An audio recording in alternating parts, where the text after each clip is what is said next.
Good morning to everybody joining this session this morning.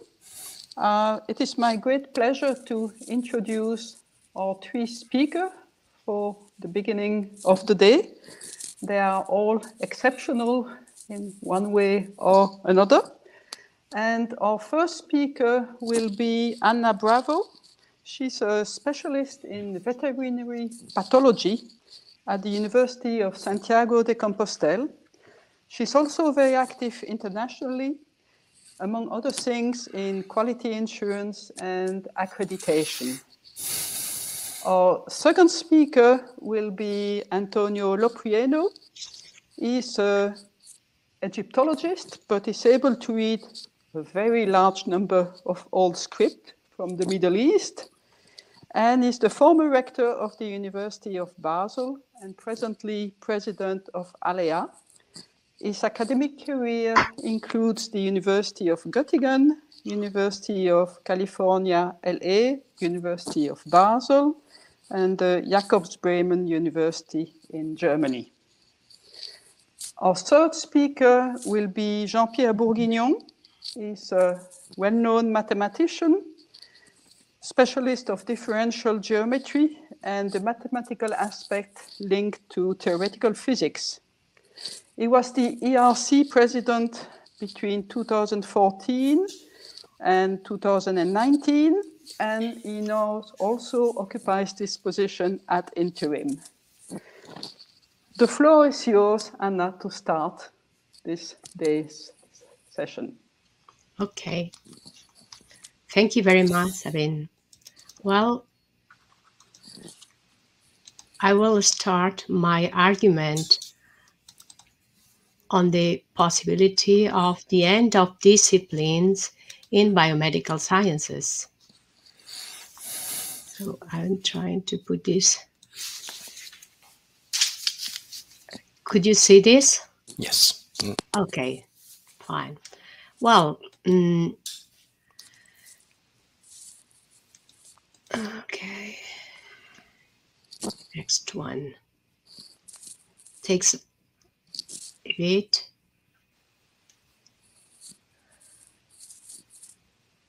I don't know why. Did you see the second slide? Yes. Mm-hmm. Yeah. Yes. Well, I don't.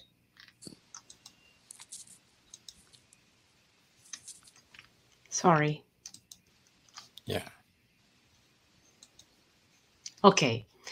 Well, what are the policy requirements in biomedical education at European Union level? Well, there is a Directive 36/2005. Previously, there were many others. This is the one now in place that regulates the automatic recognition of diplomas throughout all the Union regarding architects and health sciences. I mean, dentists, doctors, midwives, nurses, and veterinary surgeons. And it is this automatic recognition based on fulfillment of minimum requirements regarding education. For this, the directive includes the minimum period or years of study, general competences for the disciplines, and in some cases, for instance, as is it the veterinary surgeons, there is a complete list of subjects to include in the education. So that means the teachers need a high level of expertise and specialization, right, to fulfill this directive that is mandatory for all the member states. This type of approach, of course, promotes discipline-based education in biomedical sciences. So this is still sound for these sciences to keep. Then, do we need really any interdisciplinarity at all in biomedical sciences? The answer is yes, we do need.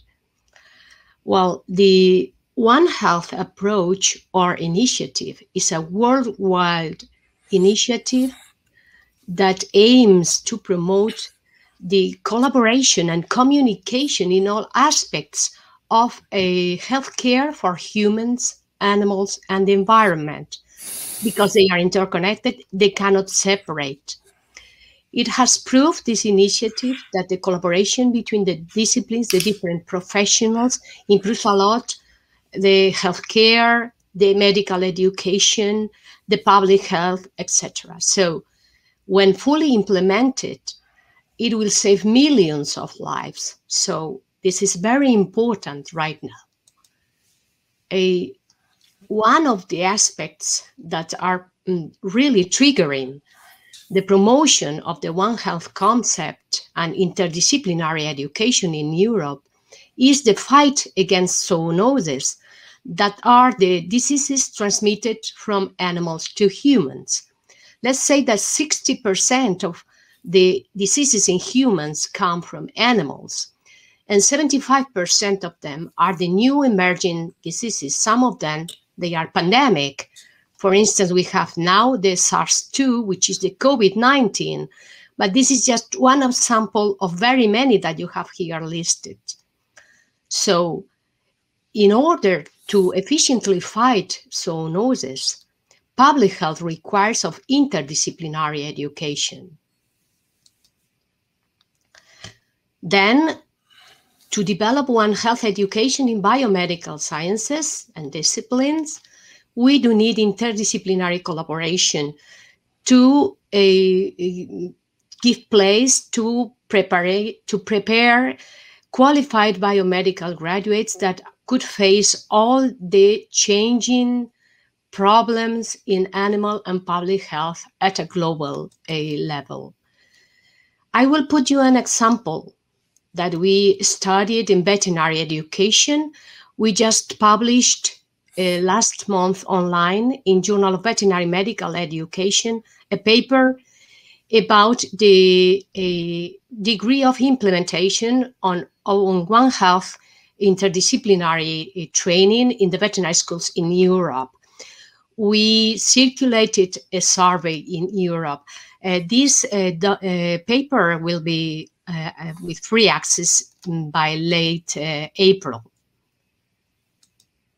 We circulated a survey in between the 77 schools in Europe, and we received 41 replies to the survey on the level of implementation of interdisciplinary education.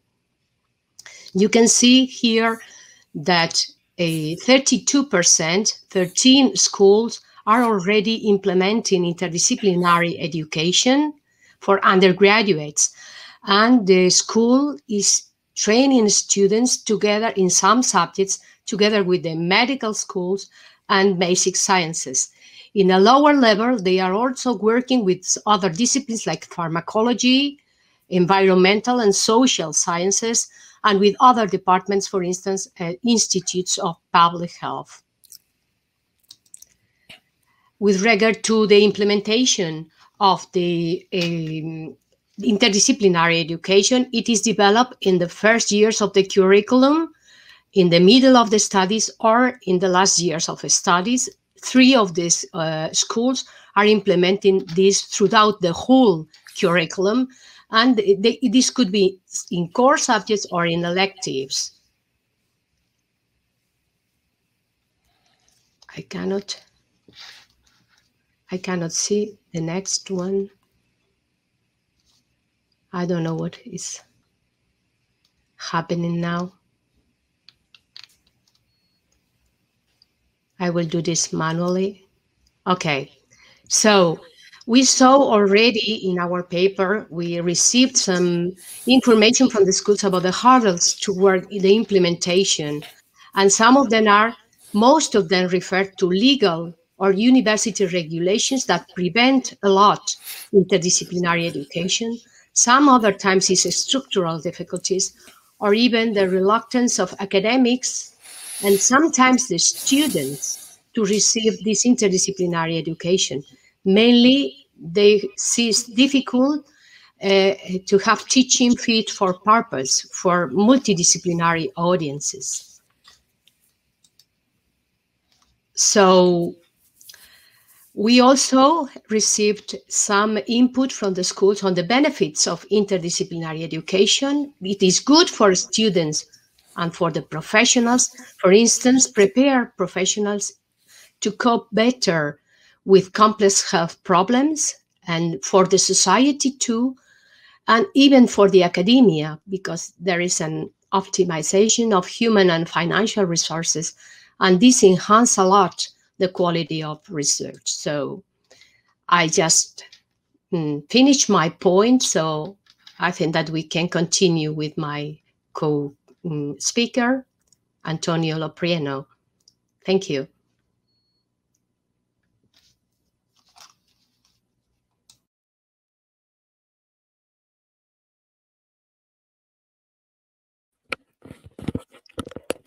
Professor Loprieno, you are muted. Can you hear me now? All right. So what I'd like to do in the next couple of minutes is to provide you with an institutional perspective on this question that was raised in the session, the end of disciplines.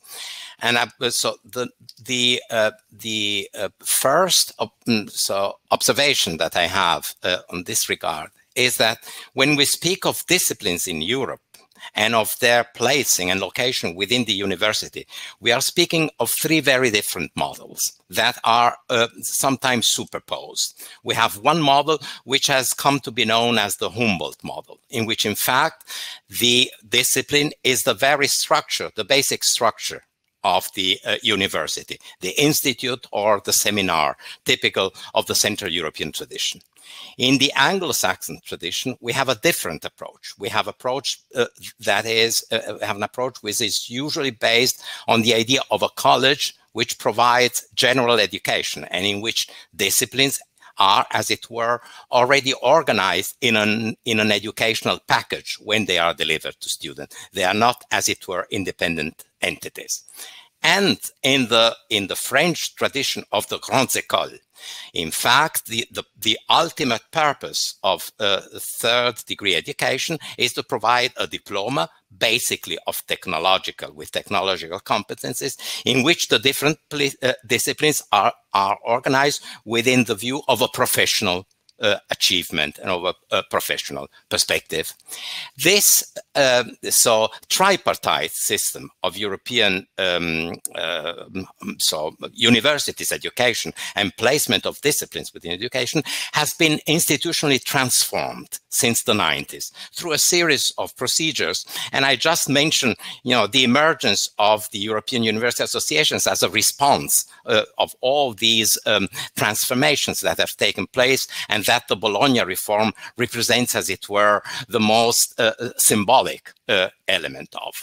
This has had an impact also, at least in three ways, on how we view disciplines within an institutional setting of the university. It has changed it in the terms of what we call autonomy of the university system. Why? Because in fact, the institutional autonomy of the university leadership, the need to present the university as an entity with its own visibility, imposes restrictions on the traditional autonomy of each disciplinary field. So there are overall considerations, institutional considerations that play a role. In the same vein, science also has the development of science, and I mean here science, not only science in the English sense, but science and humanities, all disciplines have experienced a transformation over the last 20 years, which in fact has placed research at the center of institutional attention, and so that traditional disciplinary boundaries are themselves within the scientific development itself are challenged and need to revise their own place within the university. And finally, the magic word now, innovation, open innovation. We now tend to view university education as embedded within what we call an ecosystem. So in terms of response, not only to economic needs, but also to the needs of global challenges and of the overall, let's say, marketability of a disciplinary education at university. This also has so exerted a certain number of transformations on our understanding of what a discipline is.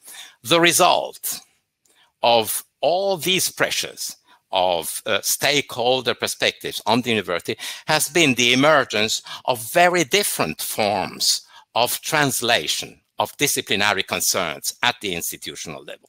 For example, we have seen the emergence of curricula that are not disciplinary in essence. European studies, right, which draws from a variety of different disciplinary perspectives.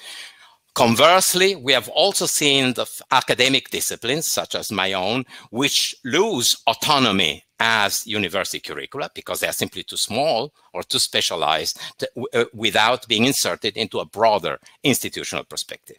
A third possibility is we have seen the emergence of academic disciplines that cannot be studied, so to say, without a certain knowledge of other disciplines before. The example of methodology: you cannot study the movement of clouds if you haven't had a basic formation in chemistry or physics that allows you to do so. And we can go on. We have seen the emergence of interdisciplinary curricula, which have a transformative potential. I mentioned digital humanities here, which has, to a certain extent, transformed our own understanding of humanities, and which you wonder, can you study digital humanities in a curricular way? And this is this type of hybridization of the curricular perspective can be also further increased. So my last point concerns a forecast, and this forecast for the next generation of disciplinary evolution I see as a form of negotiation of attention. And the tension is that we experience an ever-intensive disciplinary specialization because science develops its own detailed perspective on a particular type of topics. On the other hand, we also experience the need of transdisciplinary collaboration. And let me mention the global challenges as a prototypical example of what it means to need to work at a transdisciplinary level. So my final statement is that the future distribution and the organization of the relationship between disciplinary education and interdisciplinary or transdisciplinary perspectives is not something that we can decide top-down. It's not something that should follow some kind of a magic wand, but is rather a function, a mathematical function of a certain number of variables, and the variables are the position of each institution, academic institution, but also the type of scientific excellence one expects from a particular curriculum, and also what I will call ecosystemic equilibrium, which is the position of a discipline within the economic and innovation surrounding in which it is placed. Thank you very much for your attention, and it is now my privilege now to invite Jean-Pierre Bourguignon to follow up. Thank you very much, Antonio, for the introduction, and Martine also for the introduction. So my point of view will be a slightly different one. I definitely want to take the point of view of the scientist. And of course, scientific disciplines have a long history, and they really serve as reference points to communities which have often developed their own language around central concepts which are relevant to the discipline. But these communities also adopt, and that's very important for the individual, modes of recognition between their members, and also how the communication is made among them. And actually, this is really shaping the life of the discipline. And therefore, for me, it would be an illusion to believe that disciplines are frozen. They evolve with new results, which are provided by research that create new frontiers. They also evolve under the emergence of new concepts and new investigation tools. And of course, new challenges which are thrown at them. So, and this is done by the communities behind them. So what I want to stress is this interaction between some kind of abstract view of a discipline and the people. If one takes the view of the scientist, disciplines play a very fundamental role in the constitution of their identity. If I need to sum up in one word who I am, I will say I'm a mathematician.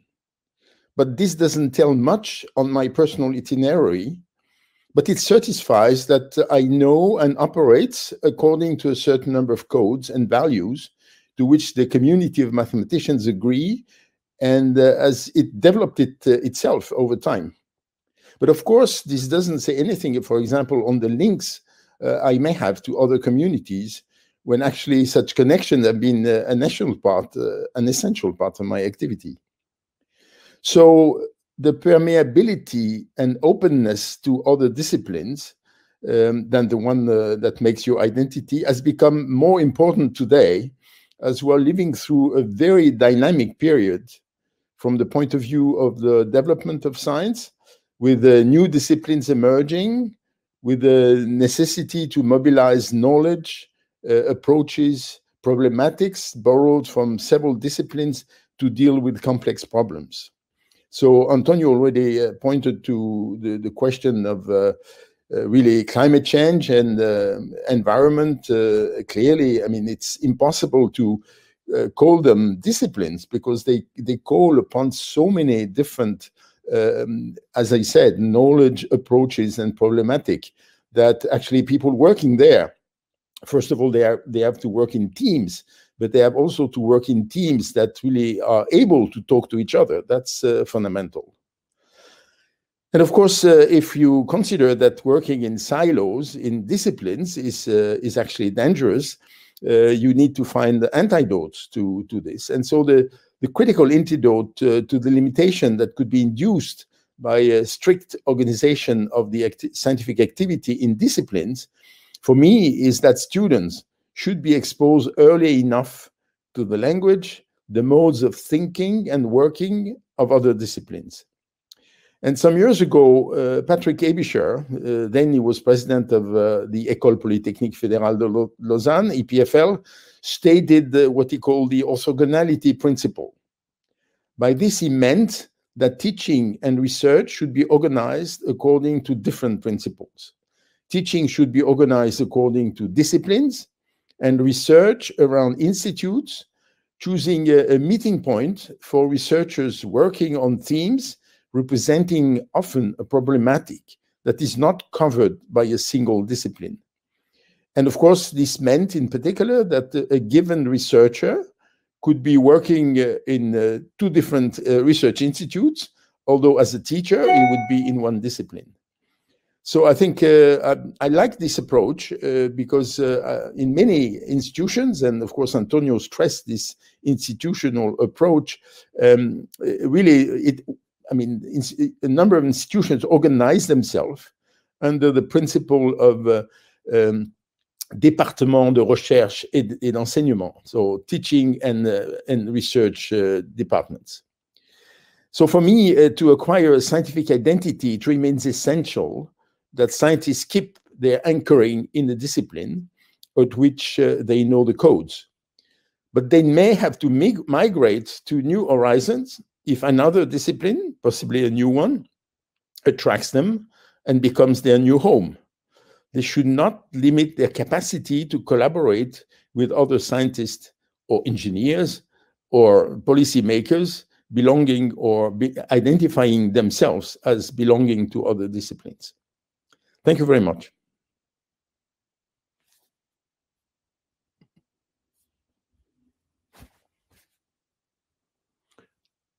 You are muted. Is that better? Yes. Yes, good. Thank you very much to all three of you for this excellent presentation. We can now go to the questions part, and we'll start with a few questions from my side to each of you. Antonio, you handle the question of the right balance I mean, but what is the right balance? If you can say it in like my thesis in 180 seconds. We all have a vision of what the right balance is, but what's your personal vision? We cannot hear you, Antonio.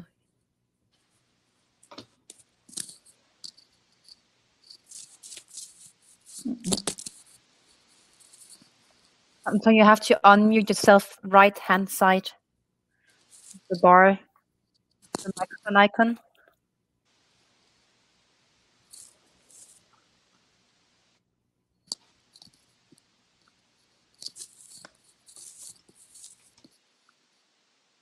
So I don't, yes, I think it's okay now. Well, so what is the right balance, you asked, Martin? I think in this case, we cannot provide a general answer, a one-fits-it-all model, because I see a difference there between two different types of disciplines. Let's say a discipline like mathematics, where indeed you can say that a certain language, as Jean-Pierre called it, is specific to mathematics. And a discipline like my own, Egyptology, which does not have a language of its own, but rather draws from many languages, say of linguistics or of art history or of informatics to a certain extent, in the case of digital humanities. So I would say I would not want to give you a precise answer in 80 seconds to your question, because I think there isn't. Generally, I would say for basic disciplines, it is important that they be placed at the beginning of a curriculum. And for angewandte Wissenschaften, for applied disciplines, they can be approached later. But I would not put all disciplines at the same level in terms of the question you ask.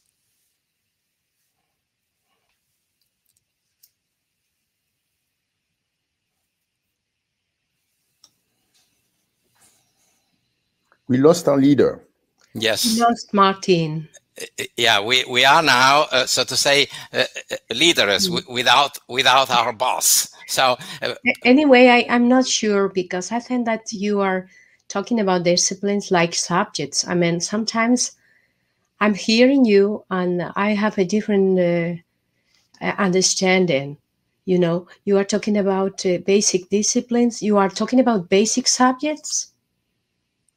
Yeah, okay. You see, the point is that we have to be very careful, because, you know, translations of words that sounds the same in different languages do not mean the same.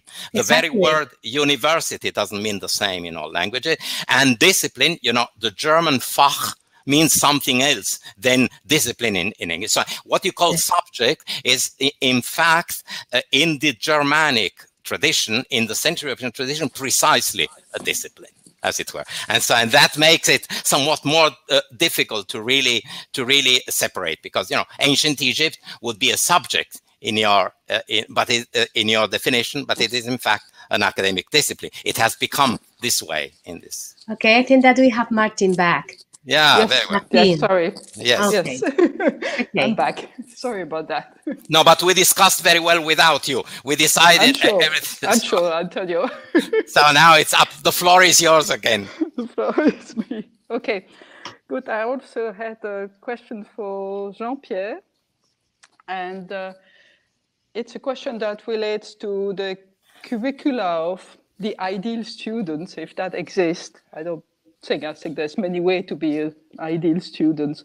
But is it necessary to have a disciplinary approach before an interdisciplinary approach, or not, basically? What's your opinion on this point?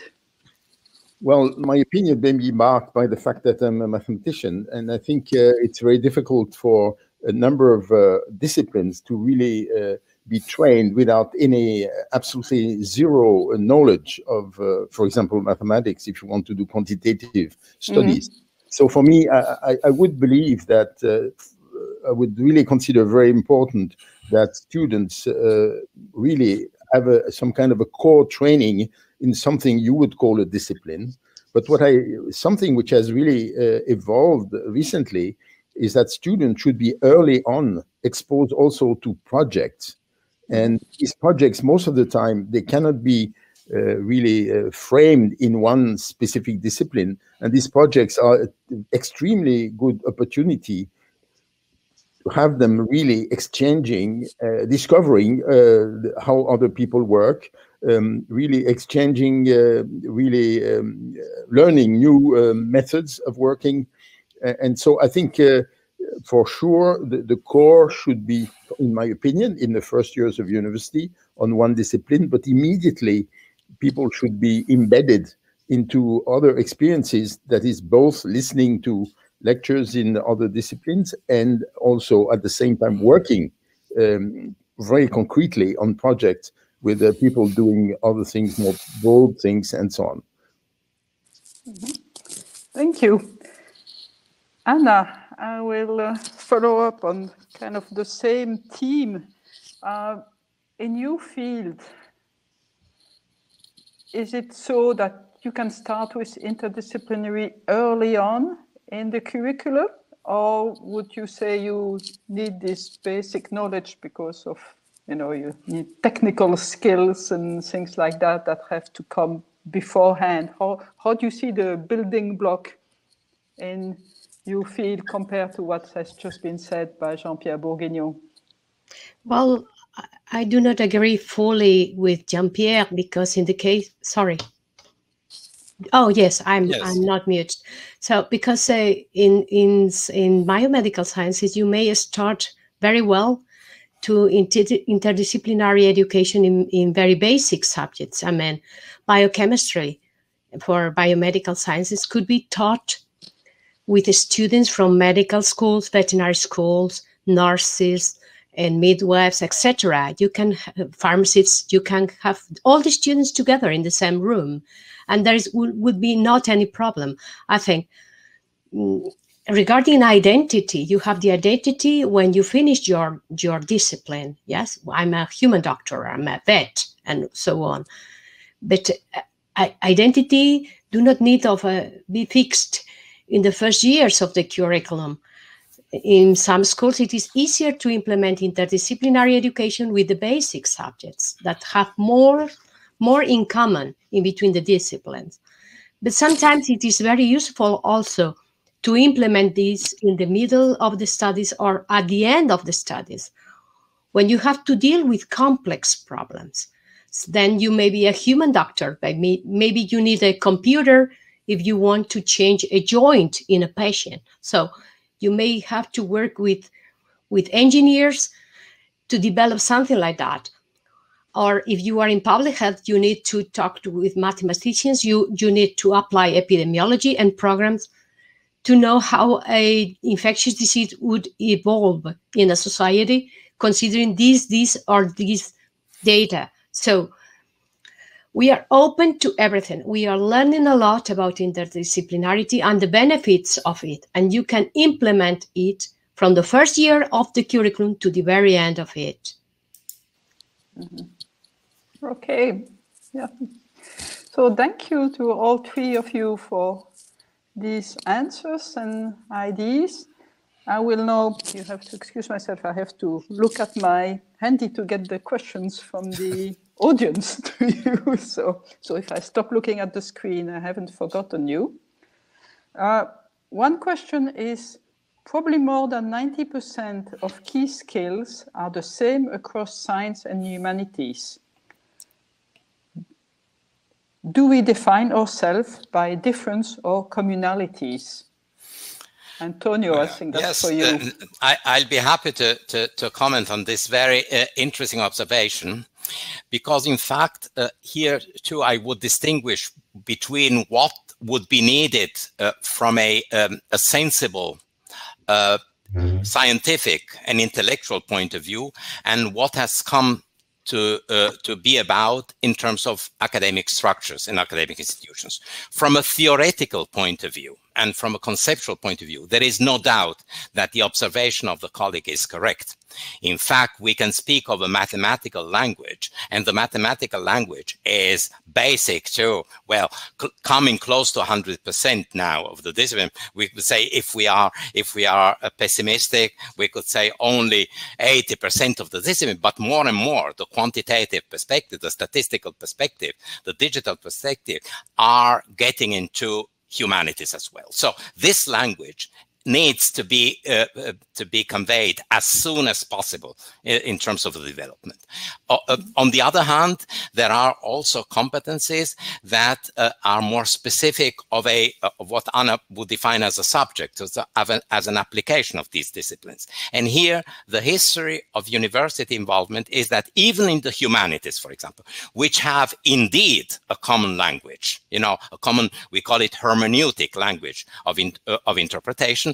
Historically, they have been divided into very many houses, into very many identities, so that, for example, we speak of the identity of a Latinist, different from the identity of a Germanist, although the methodologies that they use are absolutely comparable and could indeed, in the sense of what Anna said, could deliver in terms of an introduction to literary study or an introduction to philological studies at the very beginning and in a shared curriculum. But if you look at the way this has happened in university, that takes very, very marginally place, and it should certainly be increased, but that there are here community resistances or identity resistances that play a role in the everyday practice of this actually so indeed commendable perspective that is alluded to in the question.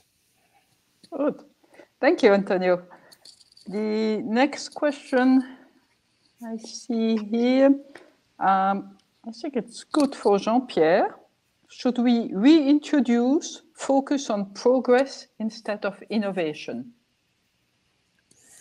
Well, I mean, this touches a very critical issue, which has to do with the role of knowledge and the way knowledge actually then permeates to society and really reshapes society.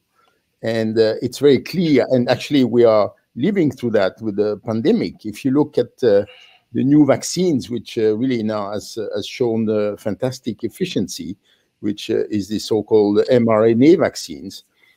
Of course, if you look at the history behind it, it was really the progress in terms of knowledge, of understanding how the cells function, how the whole very fundamental biology is organized, with the role of RNA, which led to the idea that maybe one could think of a vaccine using mRNA.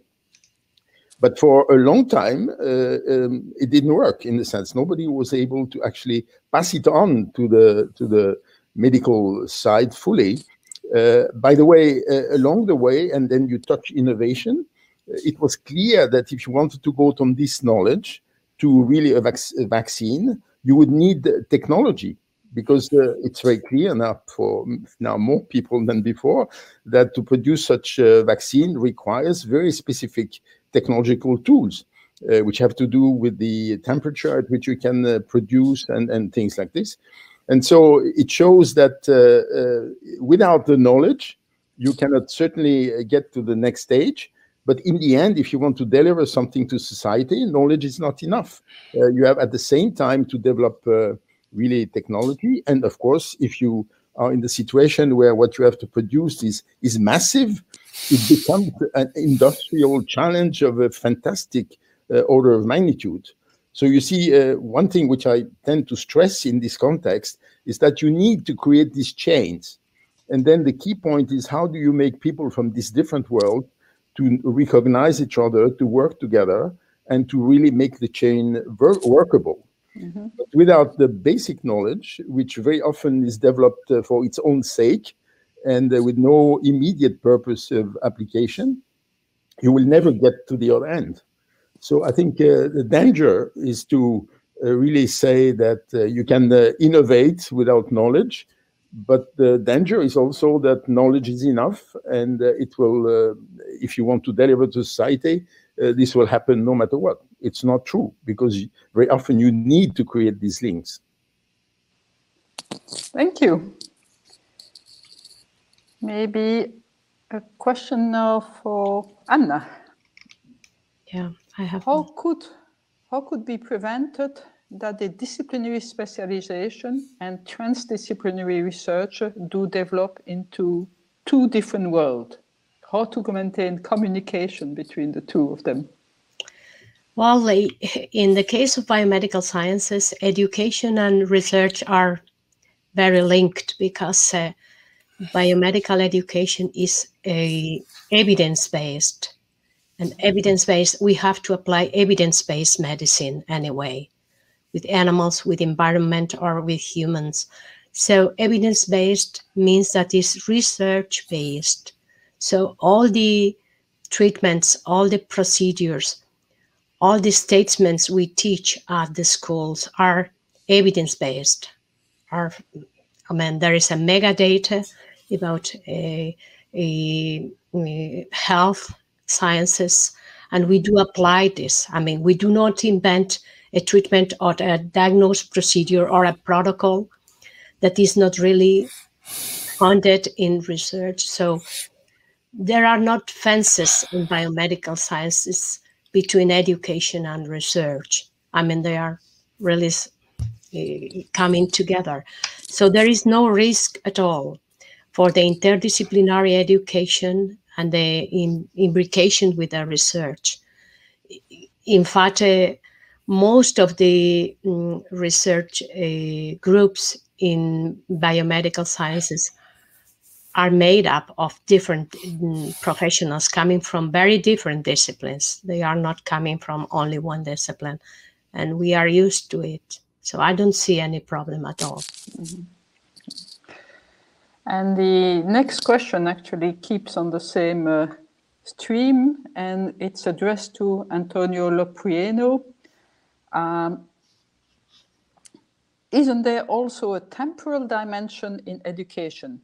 Is it better to start by giving a broad understanding of global questions, a kind of College of Liberal Art approach, before moving on to disciplinary specialization, or to start by giving a strong disciplinary foundation?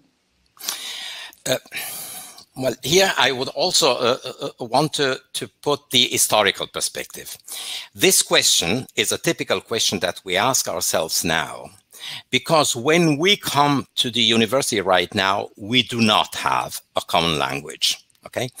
In early modern times, but when I say in early modern times, it means until 50 years ago, this question was not really relevant, because all you needed to know for any disciplines, you took with you in your bag coming from high school, from the lycée, from a gymnase. You knew enough math to basically start a study in natural sciences. You knew Latin, very important to study, to begin studies in humanities, etc.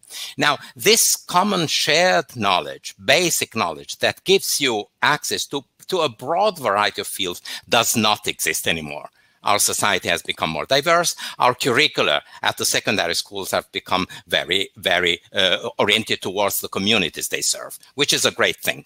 That is, we will need to ask at all levels, including at the bachelor and at the master level, what we need to know from the very beginning before starting a particular curriculum. And this is actually something which is a challenge for universities, because usually, unlike what happened until 60 or 70 years ago, usually, so we cannot assume by students when they come to university this type of shared knowledge at the beginning. They all have very different knowledge. Thus, I would once again say this is a very basic question, the temporality, the sequence of how you access from disciplines to transdiscipline, but how you really want to organize it is not something that can be decided upon top down. It's something that will need to be also decided within each community, university community. What type of students do we have?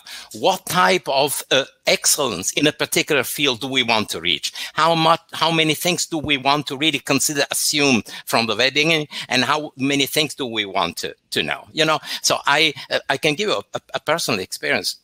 When I grew up, so I obviously needed to know Latin before studying any other language of the of ancient civilizations. When I went to teach at UCLA, and I started by mentioning that Herodotus said that and thus, and then American students, also graduate students, would say, "Who is Herodotus?" I say, "Who is Herodotus? And what are you doing here?"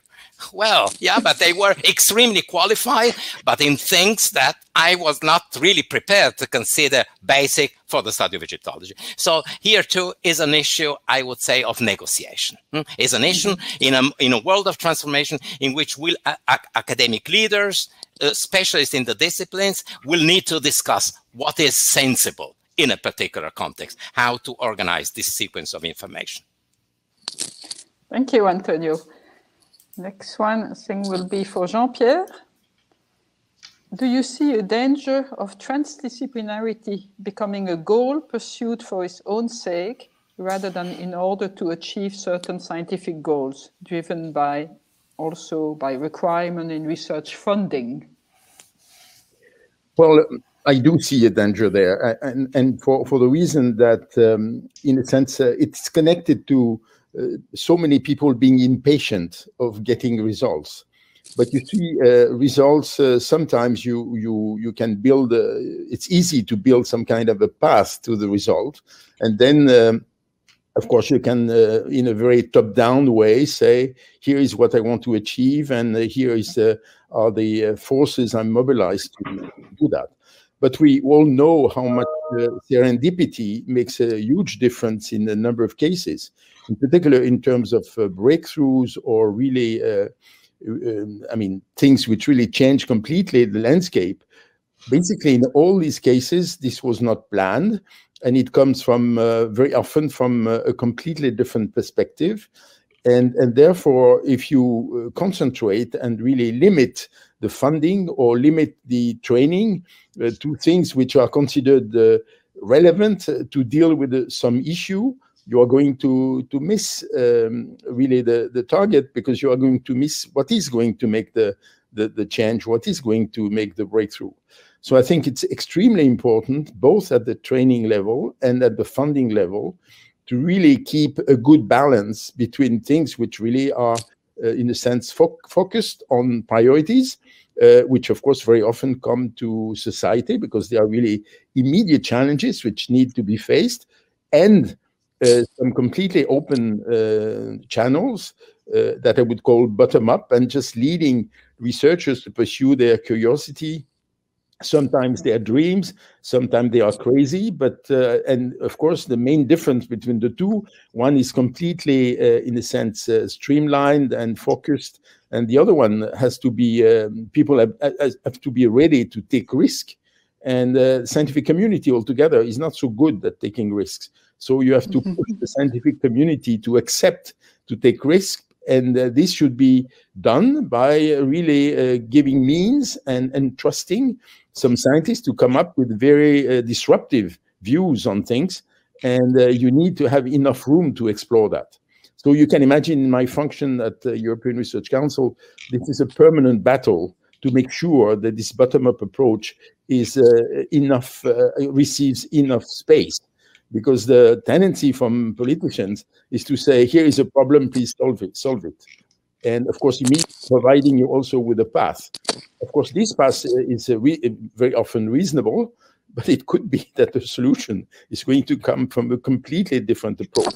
So this is the challenge. So I do see a risk, but as a community, again, as you understand, I feel very much embedded in the scientific community. It's very important that we defend this minimal possibilities left to the bottom-up and curiosity-driven approach. I very much so agree with you on that point, and many others. And the next question is to Anna. According to the Bologna process, did 25% elective course give any impact on interdisciplinarity soul? Well, in the case of biomedical sciences, we do not have such a high number of electives. For instance, in veterinary medicine, we have a 2% of electives. In 300 ECTS, we have only 6 ECTS in our school of electives. But anyway, there are many schools that are implementing interdisciplinary education in the electives. It is a good start. If you want to implement interdisciplinarity in your school, it is a good start to use the electives, for instance. Right? This is a good door to open first. But you can do this even in core subjects, important subjects. I mean, you have to discuss inside your school how to do it in the best possible way, to use the resources at university or even in other universities, and to do this for the best, for the benefit of the students, to acquire the good competences to be useful for the society and the new trends. That's the main answer. But electives is a good choice, really. Quite a different question, which probably for Antonio. Is there anything to say, Is there anything to say about any difference between multidisciplinarity and interdisciplinarity, Antonio? Well, this is the century's question, yeah. So, two things here. The first thing is let's use words, but let's not believe that words have some kind of a meaning given by God that cannot be changed, right? So words have the meaning that we give them. And there is a certain fashionability of certain words, that changes over time. Transdisciplinarity didn't exist as a word when I was young, right? So no one would have understood it. Interdisciplinarity meant 20 years ago something very different from what it is meant now. So 20 years ago, a discussion on the nature of the gods in antiquity between a specialist of Greek and a specialist of Mesopotamia would have been considered interdisciplinarity. Now we would laugh, we would say, but no, that's the same discussion from two different specialists. So there's a little bit of history of the words implied there. But in general, I would say that interdisciplinarity is a form of competence that moves at the level of the same scientific language, that, to use a word that was used before by Jean-Pierre Bourguignon. Interdisciplinarity implies a lower level of, if you will, hybridicity than transdisciplinarity. Transdisciplinarity usually involves the interaction between different scientific discourses. So people who usually don't talk to each other. Physicists and mathematicians do talk to each other, ideally. So you can imagine a form of interdisciplinarity there. But if you try to solve the issues of climate change and you want to look at the demographic and ecological responses, then you do need different. So these are two different jobs. You do need two different competencies in a transdisciplinary way. So my suggestion would be interdisciplinary is within the same scientific discourse, and transdisciplinarity is interaction between different scientific languages or discourses. Thank you. I see the time is going quickly, which is a very good sign. All very interesting questions. And very interesting answers, of course. I have a last questions here, which I will address to the three of you. So you can each answer briefly to this question. How do you see the role of structures with regard to our questions? Faculties, institute, shouldn't we start change the structure to foster more interdisciplinary work? Who wants to start? Change the structure to increase interdisciplinary work. What do you think about it? Difficult question. In our Yeah. paper, you each have 1 minute to answer it. Yeah, no, I mean the spontaneous answer. The regulation at the countries and at university level sometimes prevent interdisciplinarity. The organization of the staff in a university promotes discipline-based education, not interdisciplinarity.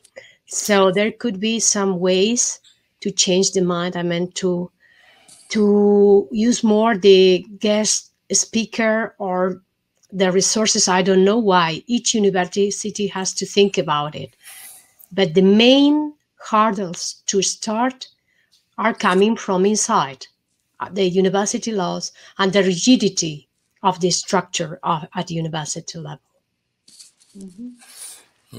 So we spoke about rigidity at the university level. Antonio? Yeah. Well, you know, this is a question you want us to answer it in 60 seconds. Actually, you know, this is a question for 60 years of work. Yes, I know. But my general answer, and I think it should have become clear from what I said before, is yes, indeed.